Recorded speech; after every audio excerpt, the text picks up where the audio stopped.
Salut! Aujourd'hui, nous allons un petit peu regarder un moyen simple et efficace de protéger des haut-parleurs comme cela, des haut-parleurs fragiles, qui seraient utilisés dans le cas d'une amplification active et qui n'auraient pas de filtrage entre l'amplificateur et le haut-parleur et qui en fait pourraient subir des dommages irréparables en cas de défaillance de l'amplificateur ou en cas de composante continue trop importante en sortie. Ici, j'ai le pavillon avec le NTAD 2002, ici un ET703 qui lui aussi est un haut-parleur très fragile. Et ces haut-parleurs-là vont être utilisés avec ici des amplificateurs, des petits plans de fèves qui peuvent avoir une dérive en continu à l'allumage ou, on ne sait jamais, un ampli ça peut toujours tomber en panne et on peut se retrouver avec la sortie du haut-parleur à une détention négative ou positive de l'alimentation. Donc on va s'intéresser à un montage très simple, à une technique très simple de protection qui est simplement l'association d'un filtre passe-haut qui est calé sur une fréquence beaucoup plus basse que la fréquence d'utilisation normale de ces haut-parleurs-là. Et ça va nous permettre de faire ce que j'appelle de l'électronique de fond de tiroir, c'est-à-dire que les contraintes étant assez faibles pour ce genre de montage, on va essayer d'adapter le montage en fonction des stocks de composants qu'on a à la maison plutôt que d'essayer d'investir en des nouveaux composants. Donc c'est une manière de faire de l'électronique un peu différente. Le processus est un petit peu opposé à ce qui se passe habituellement. On adapte son montage en fonction de ce qu'on a sous la main.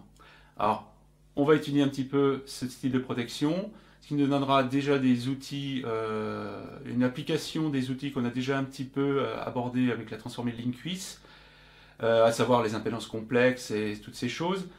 On va l'utiliser dans des cas très simples, ce qui nous permettra d'introduire des outils qu'on va utiliser pour le peu d'une manière intensive dans les prochaines parties dédiées à la transformée de Linkwitz. Donc ça nous permet à la fois d'avoir un système pratique pour ceux qui ont des haut-parleurs fragiles et aussi de manipuler les principes qu'on va utiliser plus tard d'une manière plus complexe. Donc on va passer à côté et on va voir un petit peu ce qu'on a sous la main. Bon, alors comme d'habitude, je vais commencer par lister les outils qu'on va utiliser dans notre exercice. Comme d'habitude, je les mets sur cette partie du tableau. Donc aujourd'hui, on va avoir besoin, comme d'habitude, de très peu d'outils. Le premier, on l'a déjà plus ou moins utilisé dans le tout premier épisode, c'est l'utilisation du pont diviseur. Ici, une version pont diviseur avec une charge dessus. Et la manière dont il est explicité en fonction des impédances, qui peuvent être quelconques ici. Et on va utiliser ce genre de topologie-là pour analyser un peu les filtres qu'on va pouvoir mettre pour protéger les haut-parleurs. Ok, ça c'est la première chose. La deuxième chose, ça va être l'utilisation d'impédances complexes. Alors ça, l'impédance complexe, c'est un outil extrêmement pratique qu'on utilise tout le temps. Il est très facile à utiliser, assez facile à comprendre. Et en fait, c'est une réponse un peu à l'enfer qu'on a fait subir aux lycéens avec des circuits RLC étudiés dans le domaine temporel, étudiés avec des vecteurs tournants, toutes les méthodes possibles imaginables pour rendre les choses absolument pas intuitives, super compliquées, pour simplement décrire des choses très simples.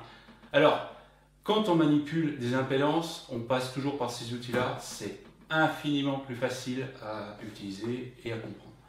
Alors ici, évidemment, on va travailler avec des composants passifs, les composantes de base, résistance, condensateur, self, et elles sont explicitées ici. Donc, je rappelle, un petit peu comme je l'ai fait lorsque j'ai fait la première description de la transformée de Linkwitz, ceci représente la définition de ces trois composants dans le domaine temporel. C'est la version difficile, c'est la version qu'on utilise quasiment jamais, sauf dans certains cas très particuliers. Donc la résistance, il n'y a pas de problème. La self, la tension est proportionnelle à la variation de courant qui passe dedans. Et le condensateur, la variation de charge dans le condensateur dépend ici de la variation de la tension à ses bornes, ou le courant dépend de la variation de tension aux bornes du condensateur. Et le lien entre les deux est une simple constante qui est la capacité. Donc ça, on revoit encore de la même manière. Bon, la résistance, c'est une constante qui relie tension et intensité. Dans le cas de la self, il y a une constante et une dérivée. Et dans le cas du condensateur, il y a une constante aussi et une dérivée. Sauf que d'un côté, c'est la dérivée du courant, et de l'autre côté, c'est la dérivée de la tension. Alors, on va réutiliser exactement la même logique que la dernière fois dans la transformée de Linkowitz, quand on a étudié le haut-parleur. On va passer dans le même fréquentiel en utilisant la transformée de Fourier. Ce qui donne ici les équivalents. Il y a toujours un facteur P qui déboule lorsqu'on a une dérivée. Alors d'un côté, le P va débouler du côté de la tension, donc c'est pour ça qu'il repasse ici de l'autre côté au dénominateur. Et ici, le P déboule du côté du I, c'est pour ça qu'on se retrouve le P au numérateur. Donc on retrouve les formules habituelles des impédances dans le domaine fréquentiel, ici en P. Alors, pour, on va dire, éviter qu'on me saute dessus avec cette curieuse notation que j'ai adoptée, P égale J oméga, je préfère expliquer pourquoi je fais ça. Ici, j'ai noté P égale J oméga. Alors, c'est pas innocent, mais la première chose à savoir ici, c'est que j'ai parlé de transformée de Fourier. Donc, dans le domaine de Fourier, la variable fréquentielle, c'est J oméga. J'ai utilisé P simplement parce que c'est lourdingue d'utiliser du J oméga dans les formules, parce qu'on va faire de la formulation. Donc, utiliser J oméga partout, ça alourdit la notation, et au tableau, c'est beaucoup moins lisible. Première chose. Donc, c'est juste une notation que j'impose, et rien de plus. Il n'y a pas de notion autre que je note P égale J oméga. La deuxième chose, pourquoi je remplace J oméga par une notation quelconque, c'est parce qu'il faut conserver dans les calculs J oméga en tant qu'entité insécable. On ne doit pas être tenté de multiplier J oméga avec un autre facteur complexe pour pouvoir simplifier et faire les choses comme ça. Parce que de toute façon, souvent on procède par analogie, c'est-à-dire qu'on calcule une formule et on essaye de faire le lien avec une formule préétablie et on essaye de faire une correspondance entre les coefficients. Il est très important de conserver cette notion de J oméga en tant qu'entité. La remplacer ici par P fait qu'on manipule toujours J oméga ensemble. Alors, le choix de P, il est totalement arbitraire a priori. J'aurais pu choisir n'importe quel nom, mais il n'est pas tout à fait innocent parce que il existe un autre domaine, qui est le domaine de Laplace, qui est lié avec une transformée, dite de Laplace, qui est très similaire à la transformée de Fourier, qui a des propriétés assez analogues, qui la généralise sur certains côtés. Et lorsqu'on parle du contexte de Laplace, on parle aussi d'une variable P qui est un peu plus générale que ça. On le note, alors je vais la noter S pour éviter de la confondre avec le P ici. On la note S égale sigma plus J oméga. Cette variable est une version plus générale que celle-là. Mais ici, je ne parle pas de monde de Laplace ou de transformée de Laplace. Je parle de transformée de Fourier. Donc il n'y a pas d'ambiguïté possible dans le contexte dans lequel je travaille. Okay? Si j'ai utilisé P, c'est aussi parce que au moment où on va passer dans le domaine de Laplace, parce que si on en a besoin, on va aussi utiliser P, et dans le contexte ici de calcul de fonction de transfert, la valeur sigma réelle du P est égale à 0. Et cette notation P de Laplace se superpose avec celle-ci. Alors, pourquoi? La raison est simple, c'est que quand on étudie les fonctions de transfert, on étudie les systèmes en régime établi. Okay? Ça veut dire que quand j'étudie un système qui est une sorte de boîte noire et que je lui mets un générateur BF dessus et que je veux calculer sa fonction de transfert ici, ce qui se passe, c'est que je vais mettre une fréquence donnée, le système va se stabiliser, il n'y a pas d'analyse de l'aspect transitoire du système. Une fois que le système s'est stabilisé, que la tension de sortie se met sur une valeur, on la prend et c'est celle qui fournit la tension de sortie en fonction de la tension d'entrée. On travaille en domaine, en régime établi, en régime constant, système stabilisé. Dans cette configuration-là, cette valeur de variable vaut J oméga, que ce soit dans Fourier par définition parce qu'il n'y a pas de partie réelle, et dans le cas de Laplace aussi. Donc ici, l'utilisation de P, moi, me permettra, éventuellement si je passe dans le domaine de Laplace, de réutiliser la même chose dans un contexte de fonction de transfert.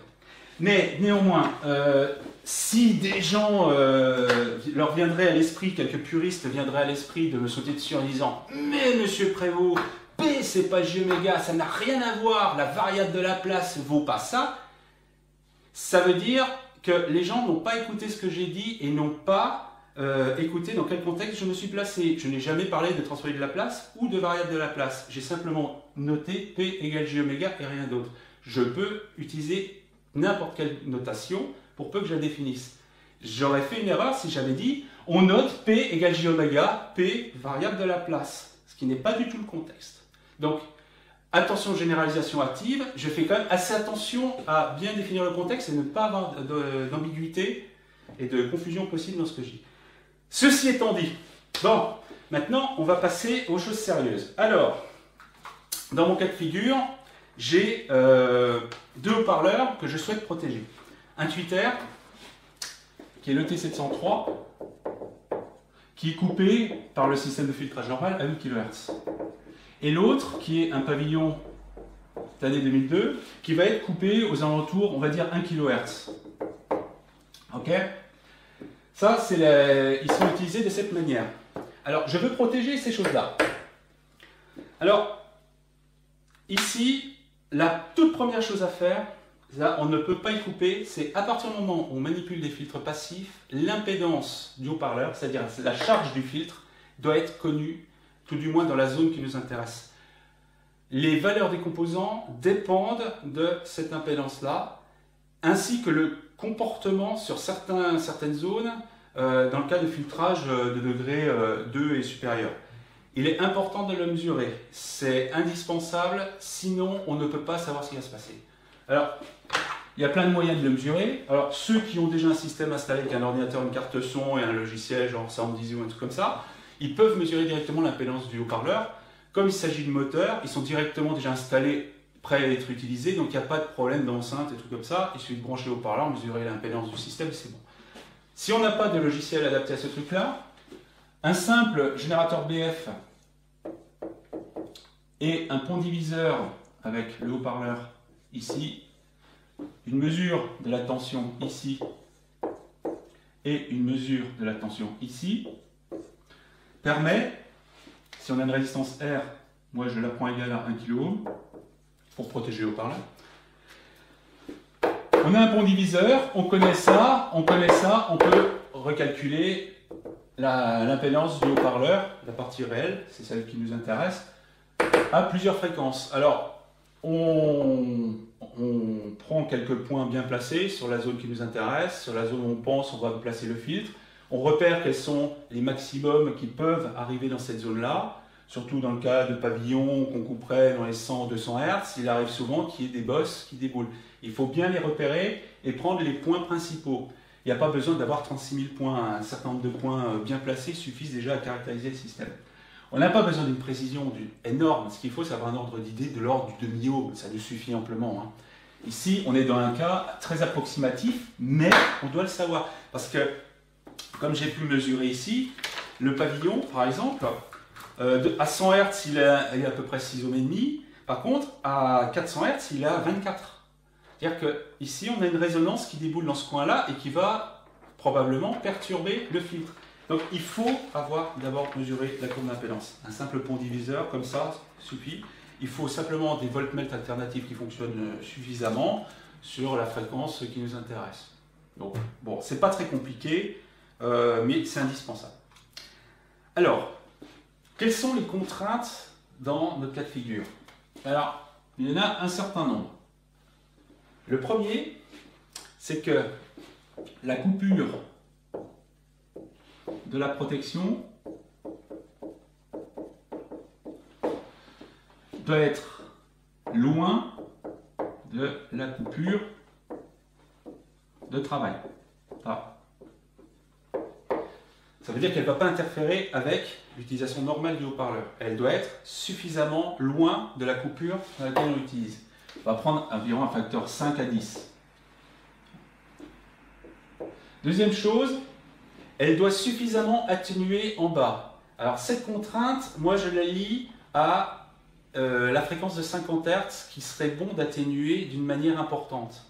Ce qui veut dire qu'on ne va pas couper trop bas, c'est-à-dire commencer à couper qu'à 20 ou 10 Hz. Pourquoi? Dans un ampli, c'est très facile de brancher, alors qu'il est allumé, une cinch et d'avoir un gros ronflement de 50 Hz, 100 Hz et autres qui va débouler sur les haut-parleurs. Donc il serait bien qu'il y ait suffisamment d'atténuation à 50 Hz. Ce qui fait qu'on a une contrainte qui est incompatible avec celle-là. Je note atténuation à 50 Hz. C'est-à-dire qu'on ne veut pas atténuer, on ne veut pas couper trop bas, mais on ne veut pas couper trop haut non plus. Donc ça, c'est deux contraintes qui permettent de caler un peu le système et de choisir les contraintes. Et le troisième truc, c'est que la phase du truc de protection n'influe pas trop la phase à la coupure de travail.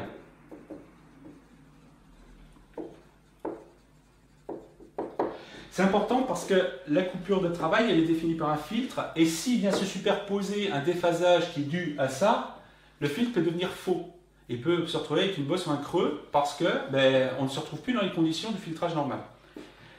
Il faut bien voir que la phase, elle agit beaucoup plus loin que l'atténuation. Hein. Une simple atténuation d'une fraction de décibel laisse de toute façon derrière, selon l'ordre du filtre, une phase qui peut atteindre 10, 20, 25 degrés. Alors moi, je suppose qu'on va être à peu près inférieur à 10 degrés dans ces eaux-là. On va dire, on ne va pas trop dépasser 10-15 degrés maximum. Donc ça, c'est la contrainte aussi. Alors, toutes ces contraintes-là, vous nous imposez à la fois la fréquence de coupure, basse, trop bas ou trop haut, et l'ordre du filtre. Ça va peut-être nous impacter l'ordre du filtre aussi. Alors, on va ici imaginer deux scénarios possibles. Le filtre, lui, à la fois on est libre à la fois sur sa fréquence de coupure, mais aussi on est libre sur l'ordre du filtre. Alors, dans le cas du tuter, on est dans un cas vraiment idéal parce qu'on est loin, à 8 kHz, et on veut couper à 800 Hz, en gros. Hein. Donc là, c'est facile de couper quelque chose qui est placé très haut, et a priori, un premier ordre pourrait suffire. Donc on va commencer par regarder un cas du premier ordre, et on va voir si, avec le haut-parleur d'aigu, ça suffira. Donc, dans le cas du premier ordre, alors le filtre est réduit à sa plus simple expression, une capa et le haut-parleur. Ok. Formule du pont diviseur ici, sachant qu'ici, dans notre cas, Z2 est infini, il n'existe pas. Donc, alors là, c'est avec mes notations habituelles, VS, VE ici, VS là. Alors là, c'est vraiment simple, VS sur VE, c'est Z sur 1 sur CP plus Z. Voilà, c'est tout. Donc voilà le truc, aussi on le remet dans l'autre sens, ça fait ZCP sur ZCP plus 1. Si on fait l'analogie avec un filtre passe-haut du premier ordre, qui est toujours sous la forme P sur oméga 0 sur P sur oméga 0 plus 1, je rappelle, P c'est avec mes notations. Hein. C'est juste pour être plus lisible, c'est simple, oméga 0 c'est 1 sur ZC. Okay. Fréquence de coupure naturelle du truc. Alors, première remarque, le oméga 0, lui, dépend directement de l'impédance du haut-parleur. C'est pour ça qu'il est très très important de mesurer les courbes d'impédance ici. Alors, on va calculer en gros, si je veux couper à 800 Hz le haut-parleur, alors je suis obligé de prendre la courbe d'impédance, regardez à peu près à 800 Hz quelle est l'impédance. L'impédance c'est de 5,9 ohms. Donc Z ici c'est 5,9 à 800 Hz. Et la kappa elle vaut combien? Alors, ici ça c'est 2πf. Donc la kappa ce sera 1 sur Z fois 2π fois 800. Ok. Alors, pas la peine d'utiliser des calculatrices pour ça. Ici, 2π ça vaut 6, Z ça vaut 6. Donc ça fait 1 sur 6 fois 6 fois 800. Ça fait 6 fois 6, ça fait 1 sur 6 fois 4800. Ça vaut à peu près 5000. Donc ça fait un tiers de 1 sur 10 000. À peu près.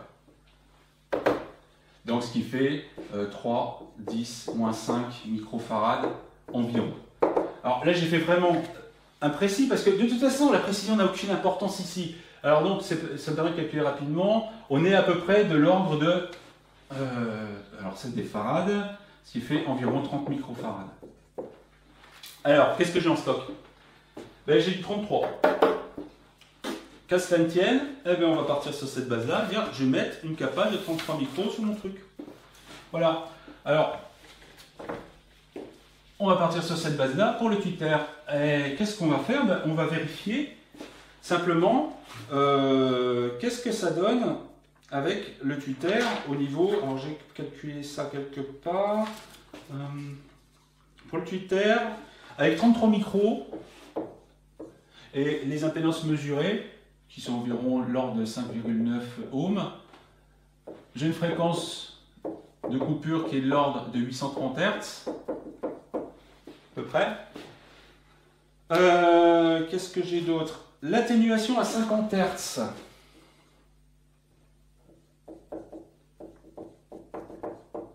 Est de l'ordre de 25 décibels. Ce qui est déjà particulièrement important, c'est-à-dire que ça protège assez bien. Il faut bien voir que 20 décibels, ça correspond à 1/10 de la tension, soit 1/100 de la puissance. Okay, P égale U carré sur R. Donc là, on est peut-être à, je sais pas, à une 200 ou un 200e de la puissance. Donc là, il est suffisamment bien protégé à 50 Hz. Donc ça va très bien. Au niveau de la phase est quasiment égale à 0 à 8 kHz. Dans ce cas-là, je ne l'ai pas calculé pour ça, c'est suffisamment loin pour ne absolument pas avoir le moindre impact.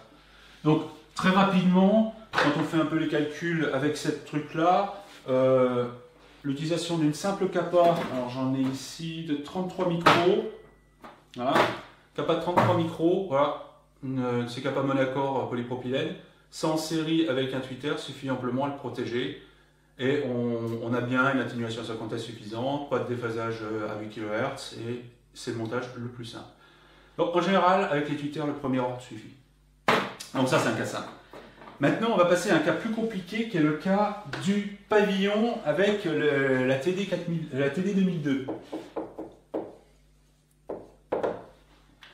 Alors, je peux refaire exactement le même calcul que tout de suite, mais adapté au moteur en lui-même, sur sa courbe d'impédance. Et ici, comme il est utilisé vers 1 kHz, il faut regarder une atténuation entre 100 et 200 Hz. Plus bas, on risque de toute façon de ne pas atténuer assez à 50 Hz.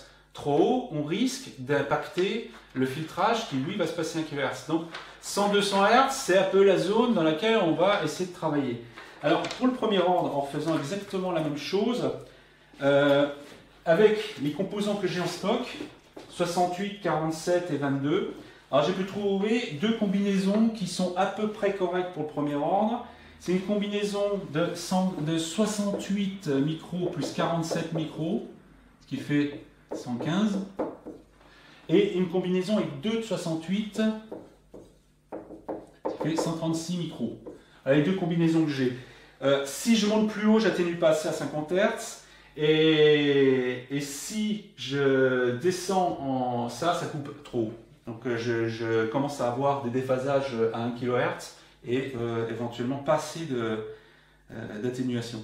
Donc si je prends ces valeurs-là, dans le cas ici A et dans le cas B, dans A, les valeurs calculées par rapport à l'impédance, j'ai 173 Hz de fréquence de coupure, j'ai une atténuation de moins 11 décibels à 50 Hz,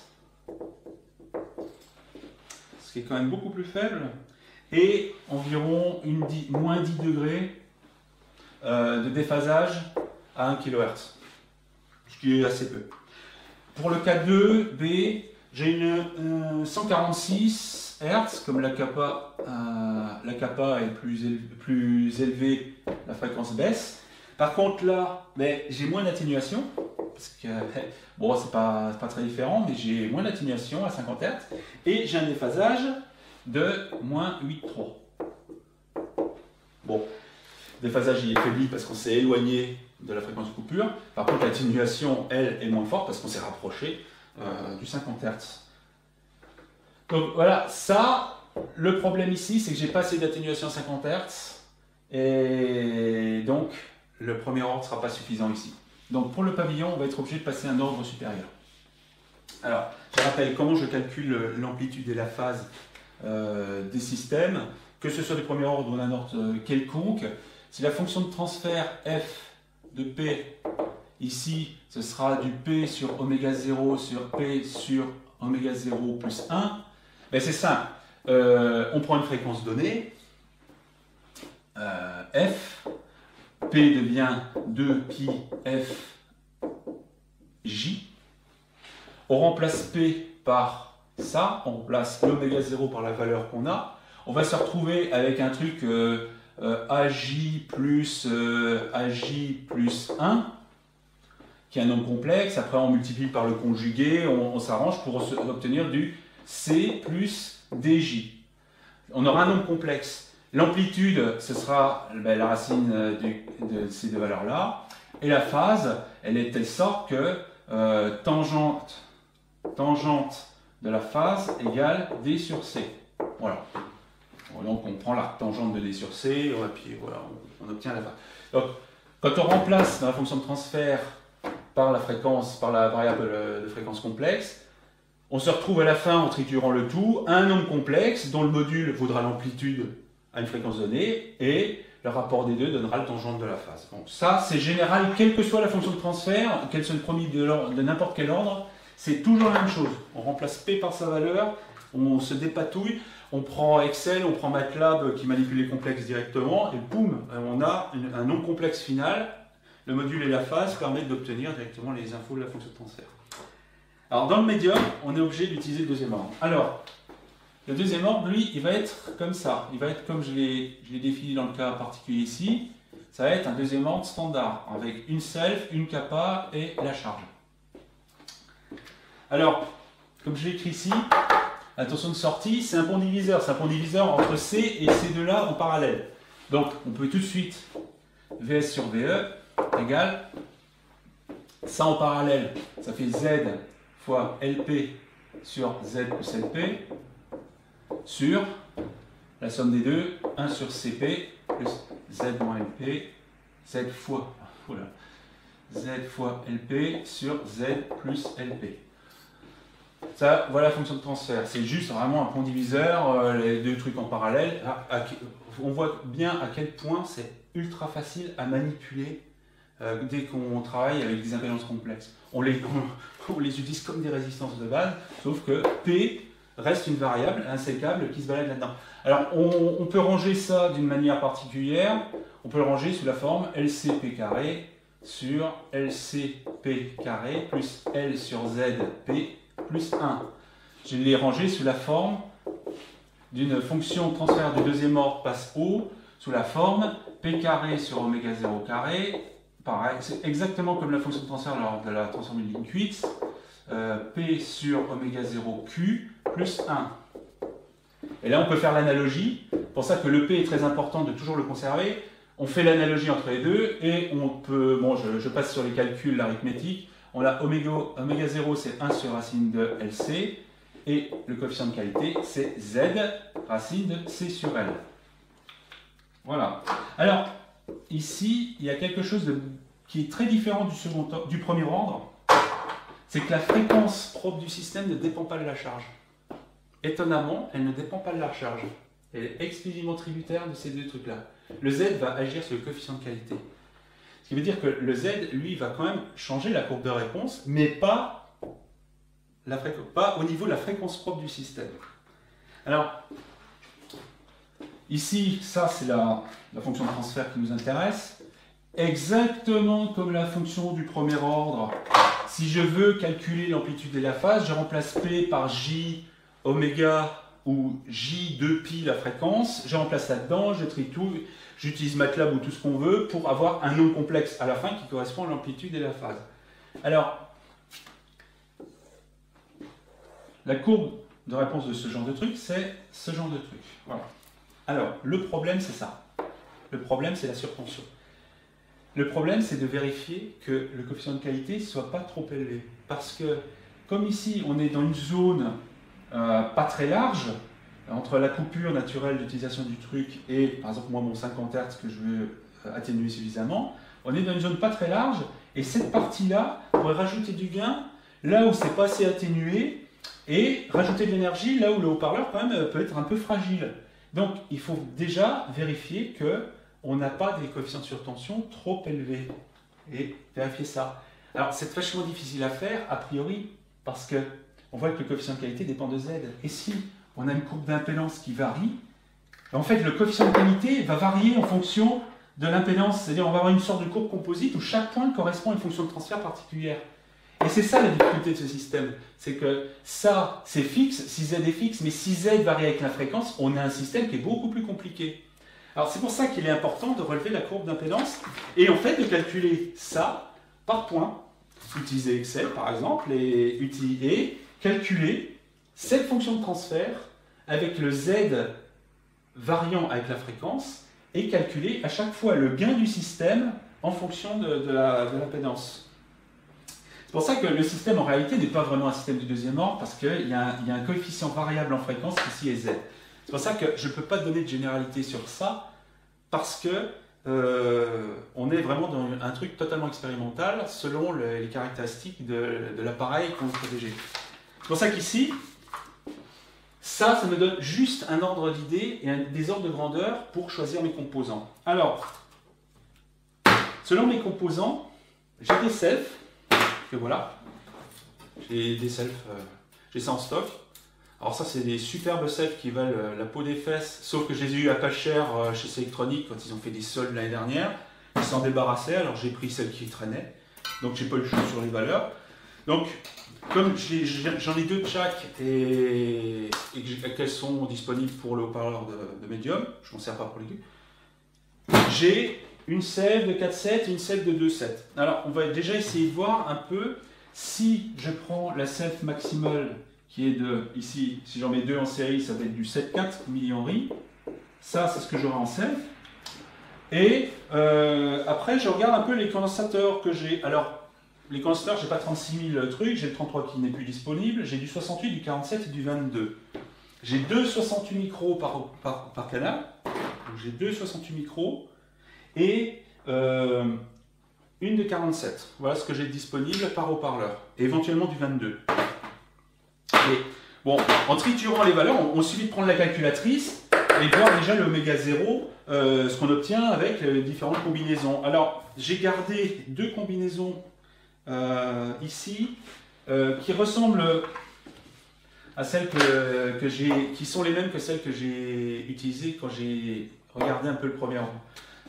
Celle que j'ai utilisée, c'est C égale 115 microfarads, c'est en fait 68 plus 47, et C égale 136 microfarads, qui est 68 x 2. Alors, dans ces cas de figure, le oméga 0 ici vaut oméga 0, enfin, je dis oméga 0, mais en fait c'est la fréquence, on va dire F0. F0, dans le premier cas, c'est 172 Hz, et dans le deuxième cas, c'est 159. Ça ne dépend pas de la charge. Je n'ai pas besoin de la courbe d'impédance pour savoir ça. Mais le problème, c'est que je ne peux pas savoir ce qui va se passer à ces fréquences-là à cause du coefficient de surtension. Alors, ici, je peux calculer l'affaiblissement à 50 Hz. Alors là, j'ai besoin de la courbe d'impédance, j'ai besoin de l'impédance de ça à 50 Hz. Je remplace par la valeur que j'ai mesurée, je triture ça pour obtenir mon nombre complexe, et j'obtiens quoi? Ici, j'obtiens une atténuation de moins 22 décibels. Et l'autre, j'obtiens une atténuation de moins 20 décibels. Ce qui est à peu près du même type que le haut-parleur d'aigu. Le haut-parleur d'aigu, lui, il a une atténuation de 25 décibels. Et il est coupé 4 fois plus haut. Donc là, on a l'avantage du deuxième ordre par rapport au premier. Atténuation qui est déjà plus raisonnable à 50 Hz. Ensuite, la phase à 1 kHz.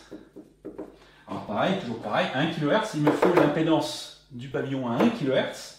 Et on calcule la phase du résultant de ça. La phase ici vaut moins 6 degrés. Et ici, elle vaut moins 9,8. Ça, c'est la même valeur. C'est la même valeur de déphasage que le premier ordre avec cette valeur de kappa. On se retrouve dans des ordres de grandeur de 10 degrés. Ça me convient très bien. Ça, c'est de toute façon mieux que le premier ordre. Ça, bon, ben, tout va bien. Maintenant, ce qui est important, c'est de savoir quel va être l'impact du coefficient de qualité ici. Parce que le coefficient de qualité, il faut l'évaluer. Mais le problème, c'est qu'il dépend de Z. Il n'y a pas un coefficient de qualité. On ne peut pas l'évaluer, en fait. Il est différent à chaque fréquence. Parce que le Z est différent. Donc là, on est obligé de simuler. Et en fait, ce qu'on simule, ce que j'ai fait sur Excel, c'est simuler simplement la fonction de transfert de ça avec le Z, qui lui, bon, le Z, il va faire ça, admettons. La courbe de réponse va faire un truc comme ça, avec des choses qui vont se passer parce qu'il y aura une interaction entre la fonction de transfert et l'impédance.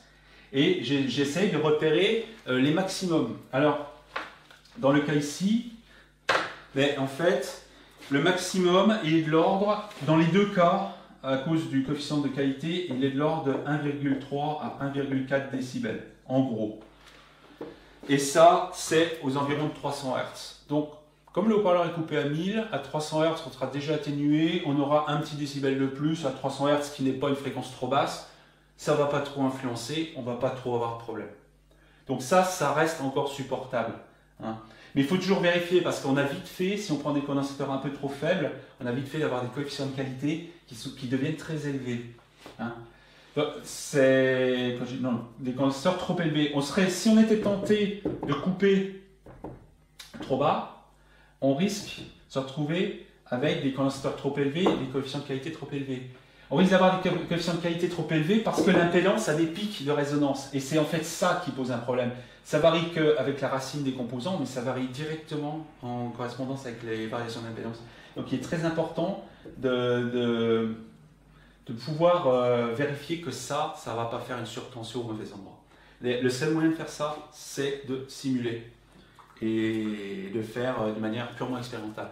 C'est vraiment l'électronique style fond de tiroir. On a des composants, on essaie les combinaisons parce qu'on ne peut pas toujours deviner ce qui va se passer et on simule exclusivement avec des mesures expérimentales parce qu'il n'y a que la réalité qui va donner les vrais résultats et non pas forcément la théorie. Surtout qu'ici, ça peut devenir très compliqué. Alors, bon, ça c'est à peu près la démarche utilisée pour ça. Alors, deux mots sur la construction de ce genre de truc. Alors, pour ça, donc j'utilise des condensateurs monacor. Pareil, c'était acheté à pas cher chez Selectronic lors d'une méga solde, on ne sait pas trop pourquoi, mais ça, je les ai payés des fractions d'euros. Enfin, c'est absolument une affaire d'enfer. Donc ça, je ne vais pas utiliser les 22 micros, j'en ai pas besoin. Donc moi, je vais avoir besoin des 68, je vais en avoir besoin. Alors, je ne sais pas lequel des deux je vais utiliser. Franchement, les deux se valent. Je vais peut-être utiliser celui-là, 68 plus 47. Bon, en fait, c'est la place dans la boîte qui va dire si... Et encore, non, ils ont la même taille. Donc là, j'avoue, je vais tirer à pile face. Là, j'avoue, je ne peux pas me décider sur les chiffres. Donc, je vais peut-être utiliser que les 68 et les 33. Les 22 et 47, je vais les garder pour autre chose. Donc, ça, c'est les selfs qu'il va falloir stocker dans l'appareil au moins orthogonal pour éviter qu'elles s'influent. Bon, c'est pas trop grave parce qu'elles sont en série, mais bon, généralement, quand on a des filtres, on préfère mettre les selfs orthogonalement pour éviter que le champ de l'un influe le champ de l'autre. Donc ça va être des selfs en série pour le médium et des CAPA qui vont remplir. Donc, ça sera empaqueté dans ce style de boîte. Alors si c'est de l'aluminium extrudé, s'il y a des disés noirs, c'est léger. C'est à l'origine un boîtier pour transformateur de sortie. Et je mettrai le lien du magasin où j'ai acheté ça parce que c'est pas trop cher, c'est d'excellente qualité, d'excellente finition. Ça fait des appareils très jolis. Alors voilà, moi ça me permettra, vu que c'est vissé, ça me permettra de boucher les trous et de couler le filtre dedans. Il sera mis en inclusion. Donc ici, bon, il n'y a pas de fond, je n'utilise pas. Donc il va être utilisé comme ça avec des fiches ici. Et les haut-parleurs vont être branchés dessus, et puis les amplis vont rentrer dessus. Donc, ça c'est la boîte.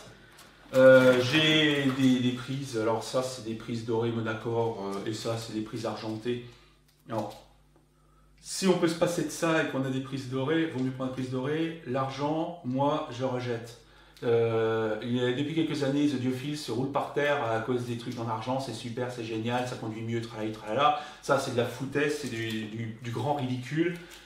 L'argent, ça se ternit, il y a le sulfure d'argent qui vient se mettre dessus. Alors, d'aucuns se disent, oui, mais c'est un conducteur. Non, c'est un conducteur de merde, c'est un sulfure, c'est pas un métal natif, c'est tout pourri.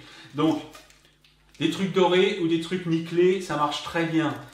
Ça, j'en ai parce que je les ai eu pas cher. Bon, ils sont propres, il faut pas les toucher, il faut bien les nettoyer. Bon, faute de mieux. Bon, moi, je préfère les trucs dorés. C'est joli et en plus, ça s'oxyde pas.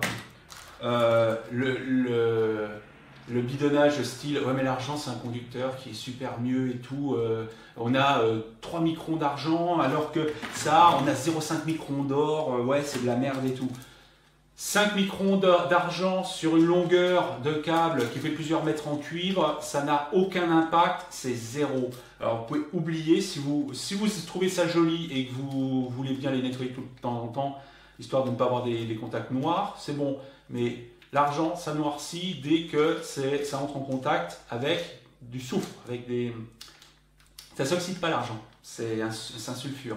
Il réagit avec ce qui pourrait être soufré. Ça peut être les mains, ça peut être un produit quelconque qui pourrait le faire ternir. Okay, alors, j'en ai pas eu besoin, mais j'avais aussi des résistances de 0,8 ohms qui auraient pu être utiles pour pouvoir minimiser l'impact de Z. Si je prends ici et que je mets ici une résistance en parallèle, oui, je vais atténuer ce qui va arriver ici, mais je vais aussi limiter l'amplitude de Z, ce qui me permettra, moi, non seulement limiter les variations de Z, mais en plus de diminuer globalement la valeur, ce qui permet de diminuer le coefficient de qualité. Si j'avais eu des valeurs de Q ou des surtensions trop élevées, il aurait fallu ici mettre des résistances, peut-être 15, 20, 25 ou 30 ohms en parallèle pour raboter la bosse. C'est un moyen de limiter les dégâts quand on n'a pas le choix dans les composants. C'est ça le problème des fonds de tiroir, c'est qu'on n'a pas le choix, on n'a que ce qu'on a. Et ça, mettre une résistance en parallèle sur le haut-parleur, on va diminuer le rendement global, mais on s'en fout, vu le rendement qu'on a, on peut encore se farcir quelques décibels en moins. Mais surtout, ça amortit le système, parce que la valeur de Q va être plus faible. Si la valeur de Q avait été trop faible, et ça aurait fait une atténuation trop faible, parce que le système, quand on a un système du deuxième ordre, avec un coefficient de qualité trop faible, il a tendance à baisser lentement. Alors que ceux qui ont des coefficients de qualité élevés ont tendance à baisser rapidement et ralentir la chute. Donc ici, il baisse fort, et ici, il baisse beaucoup plus lentement. Donc, si à la limite le Q était beaucoup trop faible, eh bien, on peut mettre une résistance en série, ce qui permet d'augmenter la valeur de Z et rajouter une sorte de composante continue à Z qui permet d'augmenter la valeur de Q. Donc les résistances ici sont utiles pour pouvoir ajuster le coefficient de qualité, sachant que de toute façon on a du rendement à revendre. Si on avait des problèmes de rendement, là on ne pourrait pas résoudre par ce système. On serait obligé d'avoir probablement à acheter un composant particulier parce qu'on a besoin d'une valeur particulière.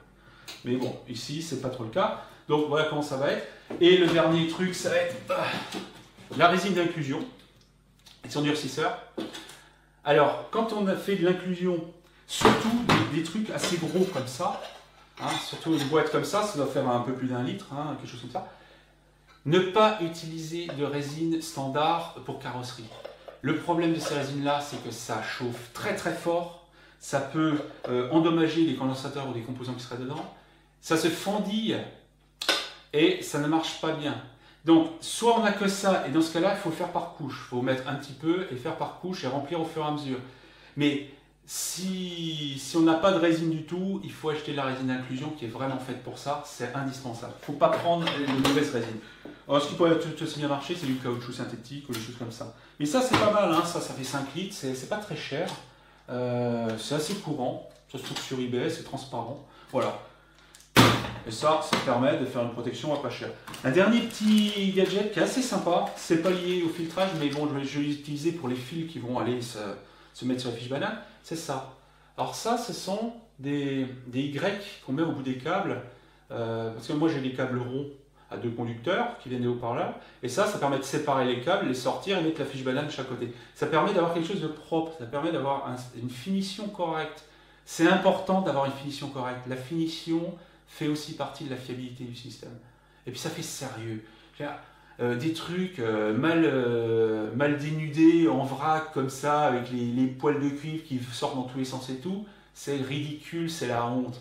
Ça fait partie des petits détails qui font que le système, il a de la gueule. Et ça coûte pas cher. Alors ça, j'ai trouvé ça chez Audiophonics, qui est pas très loin d'ici. Alors, pour ceux qui voudraient le chercher, la question c'est comment ça s'appelle? Parce que déjà en français, je ne sais même pas comment appeler ça, j'ai un Y pour les câbles. Alors, le nom, si vous voulez chercher, le nom c'est ça. Cherchez ça et vous en trouverez sur eBay, vous verrez, ça vaut, mais alors rien du tout. Voilà, c'est qu'un bout de plastique.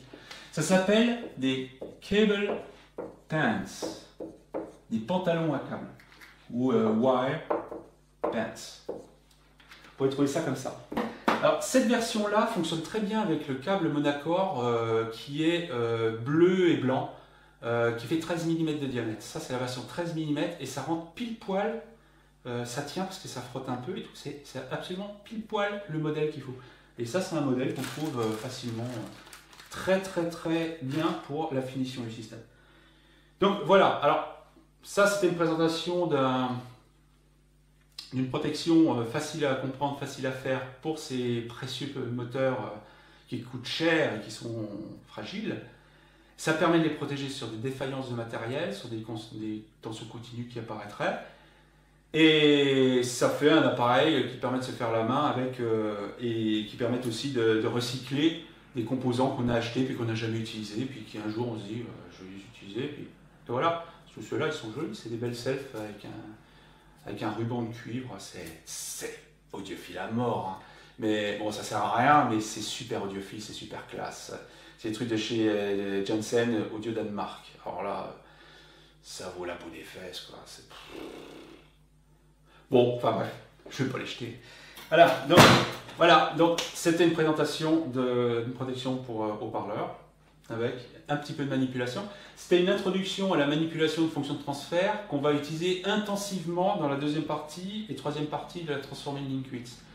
Je vais essentiellement utiliser ça d'abord. Après, j'introduirai d'autres outils à ce moment-là, comme les quadripoles et par exemple le théorème de Millman et des choses comme ça.